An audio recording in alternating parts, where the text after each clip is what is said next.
असंभव अनुज, असंभव। ये हो ही नहीं सकता। मुझे खेद है, मैं तुम्हारी इच्छा को ठुकरा रहा हूं, परंतु इसका मुझे हर्ष भी हो रहा है कि मैं अपनी अंतरात्मा की पुकार को सुन रहा हूं। असुरलोक के सिंहासन पर तुम ही बैठोगे, असुरलोक के सम्राट तुम ही बनोगे अनुज। भ्राताश्री, आप मेरे ज्येष्ठ भ्राता है, पिताश्री की ज्येष्ठ पुत्र है। परंपरा यही है कि राजा की मृत्यु के उपरांत उसका ज्येष्ठ पुत्र ही उसका स्थान लेता है। मुझे तो ज्ञात ही नहीं था कि मैं असुरलोक सम्राट का पुत्र हूँ।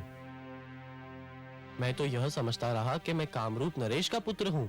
परंतु पुत्र, अब तो तुम्हें ये ज्ञात हो चुका है कि तुम ही मेरे ज्येष्ठ पुत्र हो, और पुत्र प्रहलाद के ज्येष्ठ भ्राता भी। अब तो तुम ही इस परिवार के बड़े हो। बड़ा आयु से नहीं, बुद्धि से होता है, और मेरा अनुज बुद्धि में मुझसे आगे है, मुझसे महान है। मैं केवल इतना जानता हूँ कि आप मेरे ज्येष्ठ भ्राता हैं, और ज्येष्ठ भ्राता के रहते छोटे भाई को युवराज बनने का अधिकार नहीं। तुम्हारा ज्येष्ठ भ्राता तो उसी दिन मर गया था जिस दिन उसे काले विषैले नाग ने डस लिया था। उसके मृत शरीर से जो जीवित शरीर उठा था, वो तो तुम्हारे अनुयायी का, तुम्हारे श्रद्धालु का शरीर था, तुम्हारे ज्येष्ठ भ्राता का शरीर नहीं अनुज। परंतु पुत्र, नहीं माताश्री, ये एक ऐसा सत्य है जिसमें किंतु और परंतु के लिए कोई स्थान नहीं। सिंहासन के उत्तराधिकारी का चुनाव आयु नहीं, योग्यता के आधार पर होना चाहिए। भ्राताश्री, असुरलोक की परंपरा निभाना भी हमारा धर्म है। परंपराएं हम बनाते हैं, यदि हम ही इन्हें बनाते हैं तो हम इन्हें तोड़ भी सकते हैं। यदि असुर लोकवासियों ने यह परंपरा बनाई है तो लो, आज एक असुर उसे तोड़ भी रहा है। यदि तुम्हारा यही हट है कि मैं तुम्हारा ज्येष्ठ भ्राता हूं, तो सुनो, मैं तुम्हें आदेश देता हूं, असुरलोक के सिंहासन पे विराजमान हो जाओ, असुरलोक का राजपाट संभालो। पुत्र, यह नहीं मानेगा। राज सिंहासन सोना नहीं रहना चाहिए। यदि पुत्र आह्लाद की यही इच्छा है तो जाओ और तुम ही मुकुट धारण करो। अब प्रजा अपने नए सम्राट को देखने के लिए व्याकुल हो रही है। इसे मेरा भी आदेश समझो पुत्र।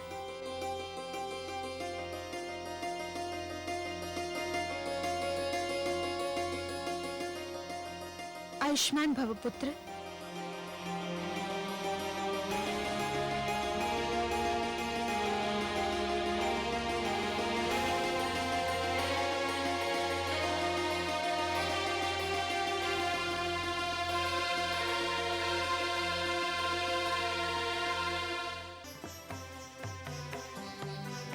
सावधान, सावधान!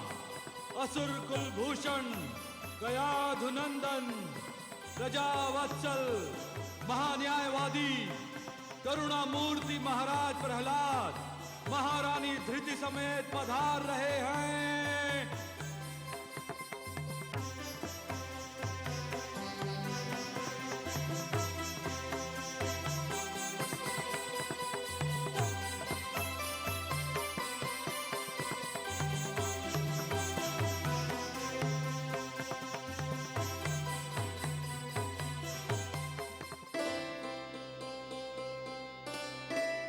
प्रणाम करता हूं भ्राताश्री। आयुष्मान भव। प्रणाम भ्राताश्री। सौभाग्यवती भव।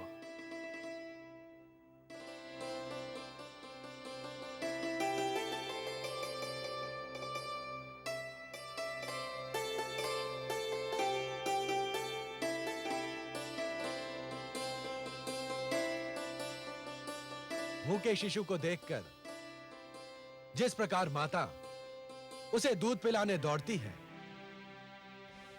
सूखे पेड़ पौधों को देखकर माली जिस प्रकार जल लेकर दौड़ता है, उसी प्रकार यदि प्रजा के कष्टों का समाचार सुनकर राजा न दौड़ पड़े तो उसके राजा होने पर धिक्कार है। मेरे राज में अधर्म और अन्याय के लिए कोई स्थान नहीं। भय और आतंक का युग समाप्त हो गया है। मेरे राज में राजनीति का धर्म होगा, किंतु धर्म की राजनीति नहीं होगी। दुहाई है महाराज, दुहाई है, दुहाई है महाराज, दुहाई है महाराज, दुहाई है, दुहाई है महाराज, दुहाई है। महाराज देखिए अपने सैनिकों का अन्याय, मुझे व्यर्थ में सता रहे हैं, मुझसे मेरा नवजात शिशु छीन रहे हैं। सैनिकों, एक माता से उसका पुत्र छीन लेना हत्या से भी गंभीर अपराध माना जाएगा, और यदि यह अपराध सिद्ध हो गया तो तुम्हें प्राणदंड भी मिल सकता है। हाँ महाराज, इन्हें प्राणदंड मिलना ही चाहिए। महाराज, हमने ये बच्चा नहीं छीना है। ये स्त्री इस स्त्री से बच्चा छीनने का प्रयास कर रही थी। हाँ महाराज। यह दूसरी स्त्री कौन है? महाराज, ये मेरा बच्चा चुरा कर लिए जा रही थी, तब मैंने इसे पकड़ा। स्त्री तो माता होती है, मातृ स्वरूपा होकर भी तुमने इस दुखियारी का नवजात शिशु चुराया। ये झूठ है महाराज, ये नवजात शिशु मेरा पुत्र है। क्या? ये झूठ बोल रही है महाराज। नहीं महाराज, मैं सत्य बोल रही हूँ। मैंने इस बालक को 9 महीने अपनी कोख में रखा है, मैंने इसे जन्म दिया है। महाराज, ये मेरा पुत्र है। नहीं महाराज, ये झूठी है, पांच है। मैं इस बच्चे की माँ हूँ, कृपा मुझे मेरा बच्चा दिलाइए। न्याय कीजिए महाराज। अजब के न्याय का डंका चारों ओर बज रहा है। मुझे न्याय चाहिए महाराज, मुझे न्याय चाहिए। महाराज, अब आपने इन दोनों पक्षों की बात सुन ली है। हम इन दोनों स्त्रियों को लड़ते देखकर इस शिशु और इनको ले आए हैं। महाराज, अब आप ही इनका न्याय कीजिए कि इन दोनों में इसकी वास्तविक माता कौन है।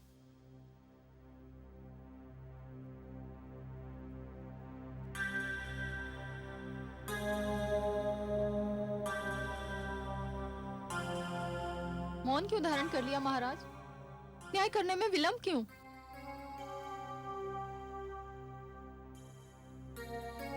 न्याय होगा कल यहीं इसी सभागार में। यह शिशु अपनी वास्तविक माता की गोद में होगा। तब तक इन दोनों देवियों को महिला संरक्षण गृह में रखा जाए और इस शिशु को राजमाता कयाधु के निरीक्षण में दे दिया जाए।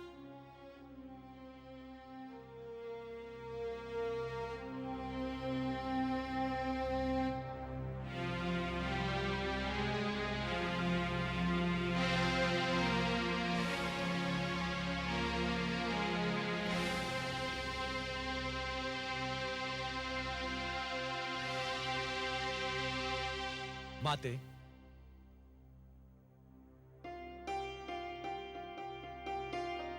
प्रणाम माते। आयुष्मान भव पुत्र, अखंड सौभाग्यवती भव। बहुत उत्सुक दिखाई दे रहे हो पुत्र। हाँ माते, और यदि आप आज सभागार में होती तो आपको यह प्रश्न पूछने की आवश्यकता ही नहीं पड़ती। मैं जानबूझकर नहीं आई थी पुत्र। आप सत्य कहती हैं माताश्री, और आज वास्तव में मेरे लिए एक कड़ी परीक्षा का दिन है, और इस परीक्षा के लिए मुझे आपके परामर्श की, आपकी सहायता की आवश्यकता है। इस संकट को बिना आपकी सहायता के मैं पार नहीं कर सकता माते। ऐसा कौन सा संकट खड़ा हो गया है पुत्र? उस संकट का एक छोटा संकेत मैं आपकी सेवा में पहले ही भेज चुका हूं माते। राजमाता, ये शिशु तो चुप होने का नाम ही नहीं ले रहा है। जब से आया है निरंतर रोए जा रहा है। यही तो है मेरा संकट माते, यही है मेरी परीक्षा। क्या समस्या है पुत्र?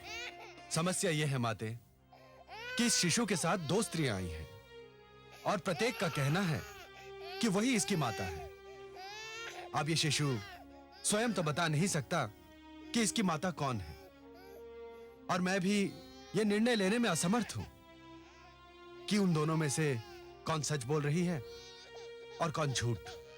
यह तो बहुत सरल निर्णय है पुत्र। शिशु की भूख वास्तविकता का निर्णय कर देगी। इस शिशु को दोनों स्त्रियों के पास भेज दो।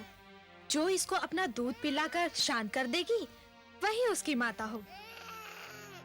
आपका परामर्श बहुत उत्तम है माते, परंतु जब आपने ही यह परामर्श दिया है तो मेरी विनती है कि शिशु को उन दोनों स्त्रियों के पास भी आप ही ले जाएं और देखें कि उन दोनों में से कौन इसे दूध पिलाती है।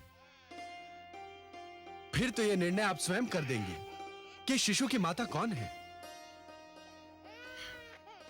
असुर लोग सम्राट की यही सहायता करके मुझे प्रसन्नता होगी।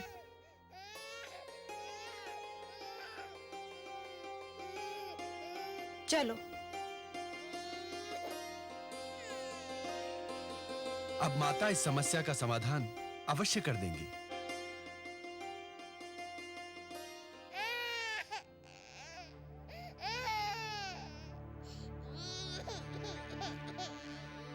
क्या हुआ? क्या हुआ? चुप हो जा मेरे लाल, चुप हो जा मेरे चंदा। शिशु भूख से व्याकुल है, न जाने कब से उसे दूध नहीं मिला। यदि तुम इसकी माता हो तो फिर उसे दूध पिलाकर शांत करो ना। हाँ महारानी, अवश्य। मेरा लाल भूख से बिलख रहा है।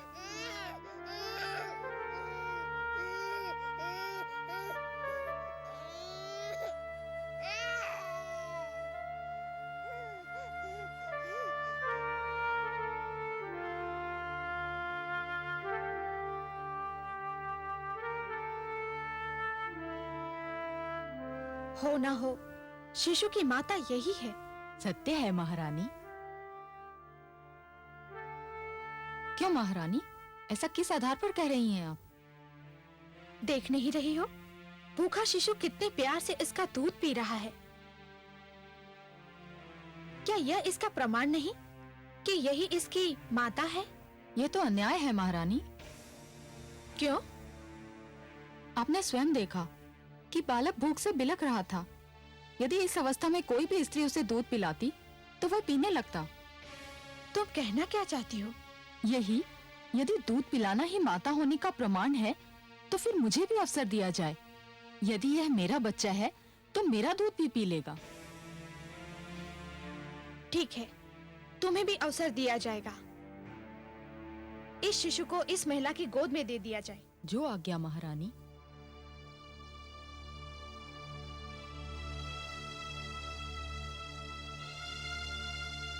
लाओ, शिशु मुझे दे दो।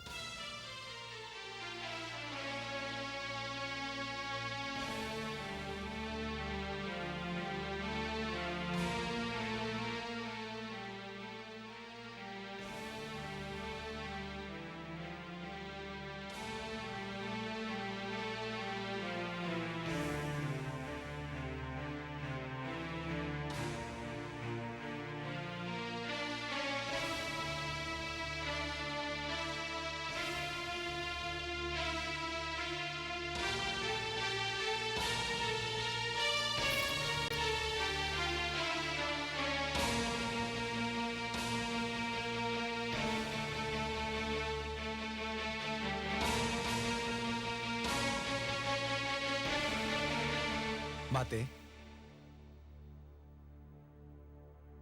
क्या हुआ माते? हो गया निर्णय? किसने दूध पिलाया शिशु को? क्या आपने जान लिया कि शिशु की माता कौन है? नहीं पुत्र, मैं स्वयं दुविधा में पड़ गई। मैं समझा नहीं माते। मैं शिशु को लेकर दोनों स्त्रियों के पास पहुंची। यह देखकर मेरे आश्चर्य की सीमा न रही कि शिशु ने बारी बारी दोनों का दूध पिया। वह बहुत भूखा था, उसकी भूख तो मिट गई, परंतु मेरे लिए यह निर्णय करना कठिन हो गया कि शिशु की वास्तविक माता कौन है। शिशु को दूध पिलाने की कसौटी पर दोनों ही पूरी उतरी।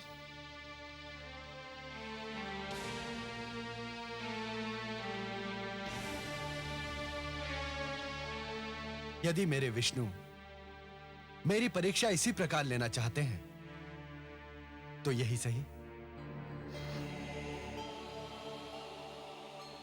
लगता है मेरे पुत्र की परीक्षा की श्रृंखला कभी समाप्त ही नहीं होगी। बेचारा उस समय से परीक्षा दे रहा है जब से माता के गर्भ में आया था, और उसी समय से हर तपस्या में वो सफल भी हो रहा है। जन्म से मृत्यु तक परीक्षाओं से जूझना ही तो जीवन का सौंदर्य है महादेवी। जीवन के हर क्षण अपने अस्तित्व का प्रमाण देने के लिए परीक्षाएं तो देनी ही पड़ती हैं। महादेवी, यदि परीक्षाएं ना हो तो जीवन सपाट और नीरस बन जाए। परंतु इस समय वो ऐसी परीक्षा दे रहा है जो उसके ज्ञान क्षेत्र से बाहर है। क्या तू स्त्री होकर नहीं पहचान पाई कि शिशु को दूध पिलाने वाली 2 स्त्रियों में से वास्तविक माता कौन है? मेरा पुत्र तो पुरुष है, वो ये कैसे पहचान पाएगा? यही तो ज्ञान की कसौटी है महादेवी। एक ज्ञानी व्यक्ति वही होता है जो यदि किसी प्रश्न का उत्तर नहीं जानता तो चहुओर देखता है, दूसरों के अनुभवों से और दूसरों की चिंतन शक्ति से ज्ञान जुटाने का प्रयास करता है।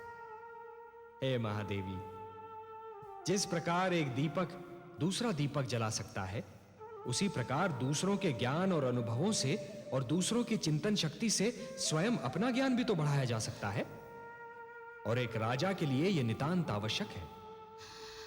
मुझे तो उलझन हो रही है कमल नयन। महादेवी, आप प्रहलाद की चिंतन शक्ति पर विश्वास कीजिए। देखिए तो सही कि प्रहलाद में इन परिस्थितियों से निपटने की कितनी क्षमता है।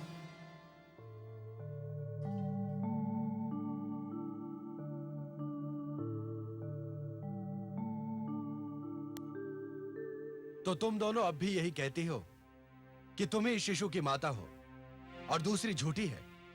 मैं इस स्त्री के विषय में नहीं जानती, पर ये शिशु मेरा पुत्र है। ये स्त्री झूठी है। और तुम क्या कहती हो? महाराज, ये दुर्भाग्य है कि एक माता को अपना मातृत्व सिद्ध करना पड़े, पर मैंने इस शिशु को जन्म दिया है। महाराज, मेरी समझ में नहीं आ रहा कि निर्णय करने में देर क्यों हो रही है। राजमाता स्वयं देख चुकी हैं कि शिशु ने मेरा दूध पिया था। अब और अधिक प्रमाण की क्या आवश्यकता है? स्त्री, शिशु ने दूध इसका भी पिया था। आप स्वयं माता है महारानी, आप तो जानती हैं कि भूख में शिशु की क्या दशा होती है। शिशु न जाने कब से भूखा था, इसलिए हम दोनों का दूध पी गया। सभी सभासद ध्यान दें। इस विवाद का अंत अब हो ही जाना चाहिए। न्याय में विलंब अन्याय होता है। इस विवाद को हर ढंग से जांचने के उपरांत मैं इस निष्कर्ष पर पहुंचा हूं कि यह निर्णय करना कठिन ही नहीं, असंभव है कि इन 2 नारियों में इस शिशु की वास्तविक माता कौन है और यह शिशु किसको दिया जाए। अब केवल एक ही उपाय रह गया है। सेनापति, आज्ञा सुलोक सम्राट। वधिक को बुलाया जाए।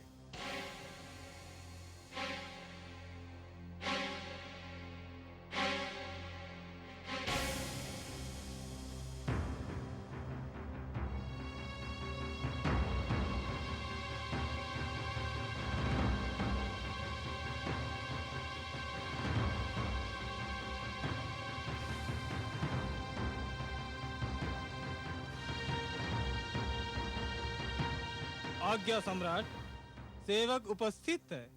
क्योंकि यह सिद्ध नहीं हो पा रहा है कि शिशु की वास्तविक माता कौन है, मेरा निर्णय है कि शिशु के शरीर के 2 टुकड़े कर दिए जाएं।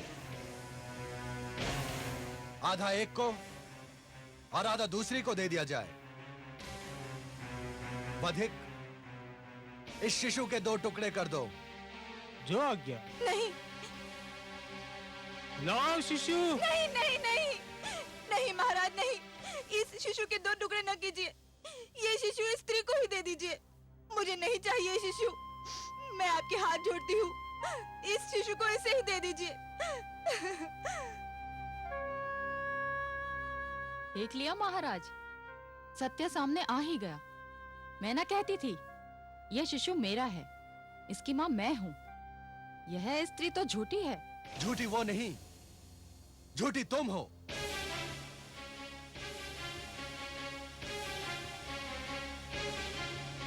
ये आप क्या कह रहे हैं? अब तो सिद्ध भी हो गया है। हाँ, सिद्ध हो गया। तुमने स्वयं सिद्ध कर दिया कि तुम इस शिशु की माता नहीं हो। तुमने इसे जन्म नहीं दिया है।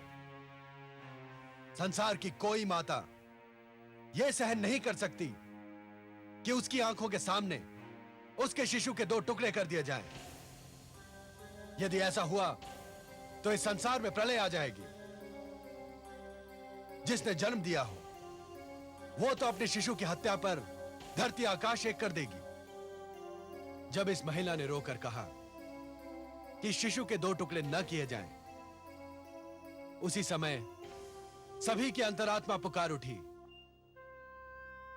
मां न होती तो इस दुष्टा की भांति इस शिशु का एक टुकड़ा लेकर संतोष कर लेती, चुप बैठ जाती।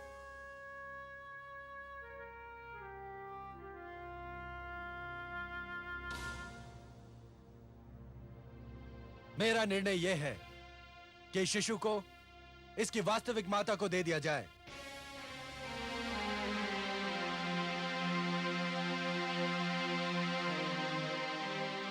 और इस झूठी का सिर धड़ से अलग कर दिया जाए।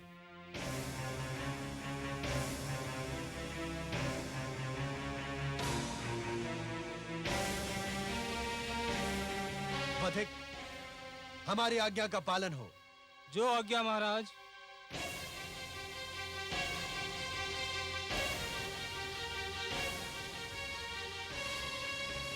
तुम्हारी कोई अंतिम इच्छा हो तो व्यक्त कर दो, पूरी की जाएगी। कोई इच्छा नहीं महाराज। मृत्यु ही मेरी पहली और अंतिम इच्छा थी, सो पूरी हो रही है। क्या कहना चाहती हो तुम? यह वधिक मेरा वध नहीं करेगा तो मेरा पति मेरा वध कर देगा। क्यों? ऐसा कौन सा अपराध किया है तुमने? महारानी, जब मैं गर्भवती थी उसी समय मेरे पति ने मुझे चेतावनी दी थी कि उसे केवल पुत्र चाहिए, पुत्री नहीं। जब मैं शिशु को जन्म देने के लिए मायके चली तो उसने फिर कहा कि यदि मैं पुत्र को लेकर उसके घर लौटी तो वह मेरा वध कर देगा। फिर क्या राजमाता, मेरे भाग्य में पुत्री को जन्म देना लिखा था। मैंने कन्या को जन्म दिया।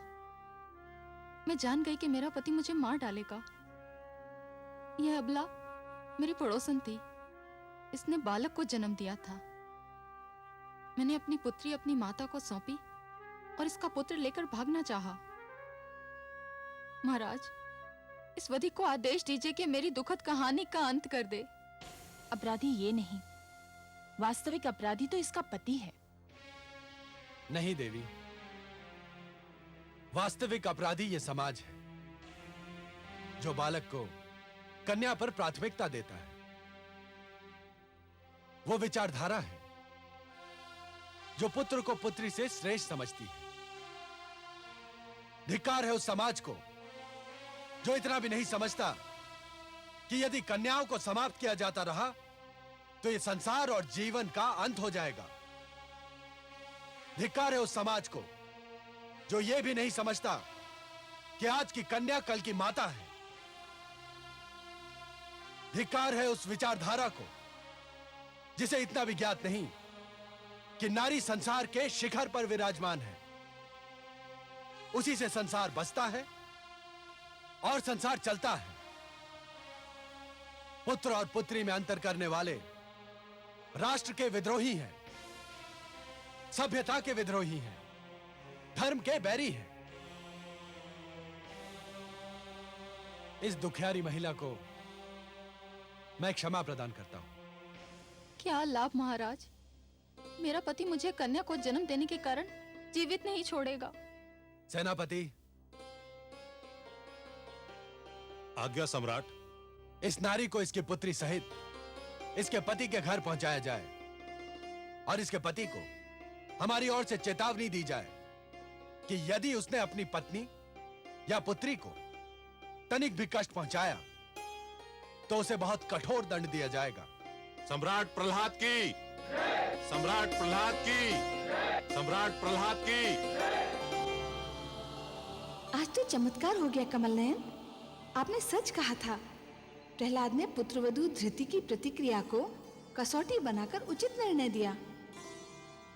महादेवी, किसी भी व्यक्ति को तैरना तभी आ जाता है जब वो जल में गिर जाता है। आपके पुत्र प्रहलाद ने भी विकट परिस्थितियों का सामना किया, तभी उसका विवेक जागा।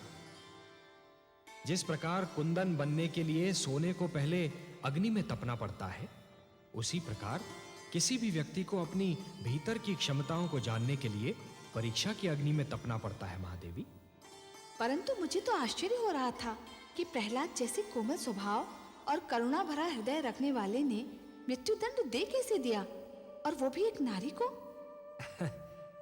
इसका सारा श्रेय तो दैत्य गुरु शुक्राचार्य को जाता है महादेवी, और इसी से उनका अस्तित्व भी सिद्ध होता है। मैंने आपसे कहा था ना कि दैत्य गुरु शुक्राचार्य बाहर से दिखने में कितने ही स्वार्थी और दुर्गुणी क्यों न दिखाई दें, परंतु भीतर से ज्ञान का भंडार है। नीति शास्त्र में आज भी उनके समक्ष कोई नहीं ठहर सकता। यह तो उन्हीं की शिक्षा का फल है महादेवी, जो आपका पुत्र प्रहलाद राजा का दायित्व निभा पाया। परंतु मेरी चिंता कुछ और है महादेवी। आपकी चिंता? भला आपको क्या चिंता है? महादेवी, जिस प्रकार एक कृषक लहराते हुए खेत को देखकर प्रसन्न तो हो जाता है, परंतु उसके मन में एक आशंका रहती है कि क्या अगले वर्ष भी खेती यूं ही लहराएगी या सूखी रह जाएगी। मेरे मन में भी यही आशंका है महादेवी कि प्रहलाद की बनाई हुई परंपरा उसकी अगली पीढ़ियों तक बनी रहेगी या नहीं। हाँ, मेरा पौत्र विरोचन अब युवा होने वाला है। देखते हैं वो अपने पिता से कौन से गुण प्राप्त करता है। हाँ महादेवी, प्रहलाद की एक परीक्षा यह भी होगी कि जिन आसुरी प्रवृत्तियों को उसने बदल दिया, क्या वो उन्हें दोबारा उभरने से रोक पाता है? क्योंकि पुत्र मोह संसार की सबसे कठिन परीक्षा है।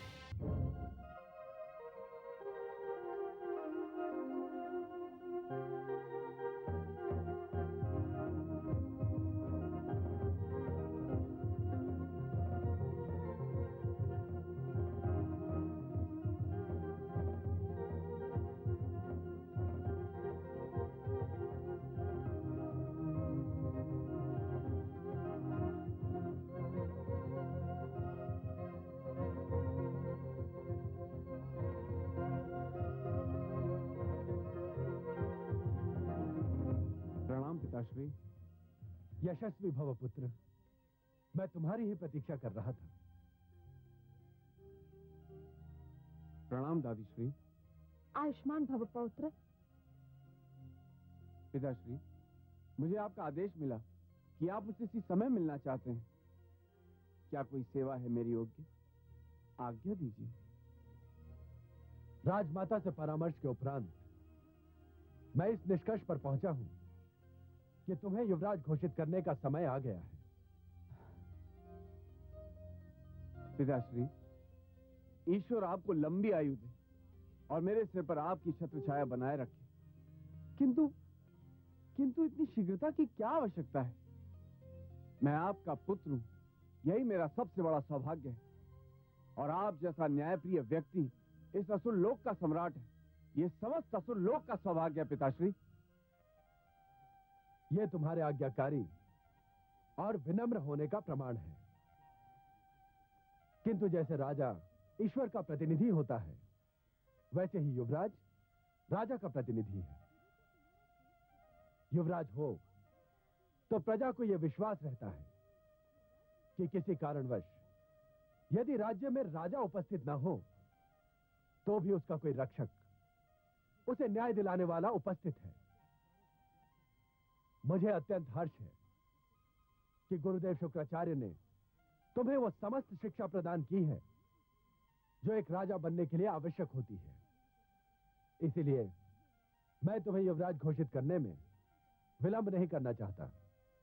पिताश्री, यदि आपका यही आदेश है और दादीश्री की भी यही इच्छा है, तो मैं इसे स्वीकार करता हूं। चुप चुप जियो मेरे पौत्र। मैं जानती थी कि मेरा लाडला दुलारा पौत्र मेरी इच्छा का आदर करेगा।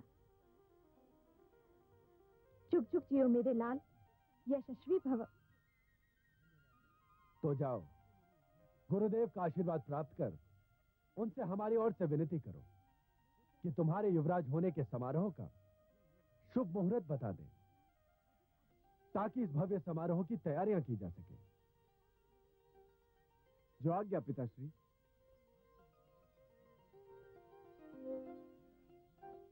धृति शुभ समाचार को सुनकर अत्यंत प्रसन्न होगी माते। अवश्य पुत्र। आइए माते।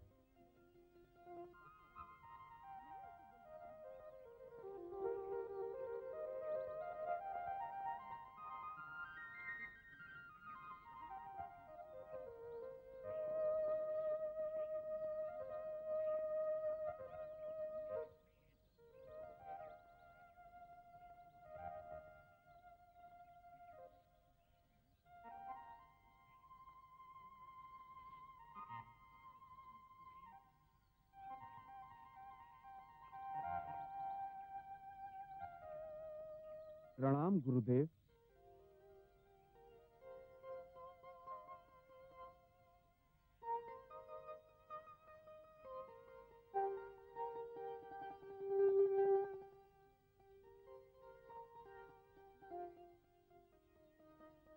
यशस्वी भव, तेजस्वी भव।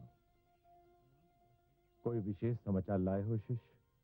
जी हाँ गुरुदेव, पिताश्री महाराज प्रहलाद ने मुझे युवराज घोषित करने की इच्छा व्यक्त की है। ये तो बहुत शुभ समाचार है शिष्य। अवश्य अब तुम युवराज पद ग्रहण करने के योग्य हो चुके हो। तुमने बहुत थोड़े समय में युद्ध शास्त्र और राजनीति में निपुणता प्राप्त कर ली है। ये सब आपके चरणों की देन है गुरुदेव। राजपुत्र युवराज का अंतर जानते हो शिष्य? इसका ज्ञान भी आप ही मुझे दे सकते हैं। राजपुत्र केवल राजा के अधिकारों की छत्र छाया में रहता है। युवराज के अपने अधिकार होते हैं। राजपुत्र कोई अधिकार राजा की इच्छा के बिना प्रयोग नहीं कर सकता, परंतु युवराज अपने अधिकारों को अपनी इच्छा अनुसार प्रयोग कर सकता है। युवराज बनते ही तुम्हें स्वयं को सामान्य से अलग, सामान्य से श्रेष्ठ सिद्ध करना होगा। स्मरण रहे, राजा लगना भी राजा होने की क्रिया का प्रधान अंग होता है। युवराज के निर्णय उसके अपने होते हैं, अपने बल पर होते हैं, अपनी शक्ति का प्रतीक होते हैं। मेरी शक्ति का स्रोत आप हैं गुरुदेव। मुझे जो भी शक्ति मिली है आप ही से मिली। हाँ शिष्य, मैंने तुमको वो सारी शक्ति दे दी है, वो समस्त ज्ञान दे दिया है जो मैंने अपने पुत्रों षंड और अमर्क को देने का निश्चय किया था। वे दोनों मुझे छोड़कर चले गए। अब तुम ही मेरे शिष्य भी हो और पुत्र भी। मैं आपका आभारी हूं गुरुदेव। शिष्य विरोचन, युवराज राज का स्तंभ होता है, राजा के उपरांत ही नहीं, राजा के साथ ही युवराज पर राज का बोझ होता है। मेरी इच्छा है कि जितना शीघ्र संभव हो तुम प्रहलाद के कंधों का बोझ अपने शक्तिशाली कंधों पर ले लो। जाओ, मैं शुभ मुहूर्त निकालकर स्वयं महाराज प्रहलाद के पास जाऊंगा। जो आज्ञा गुरुदेव। आयुष्मान भव।